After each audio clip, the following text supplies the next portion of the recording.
of the wheel bearings for the 2012 Honda. We got the new bearings in. Took us a while. Here go your old bearings here. Yeah, they was destroyed, son. So we got the new bearing. Also, in this one. Now we just gotta put the hubs in, baby. And we ready, you heard me? That's how we roll, son. Straight like that. Bentley B. It's that old bearing right there.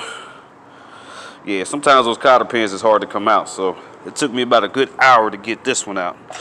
So sometimes it's like that though, bro.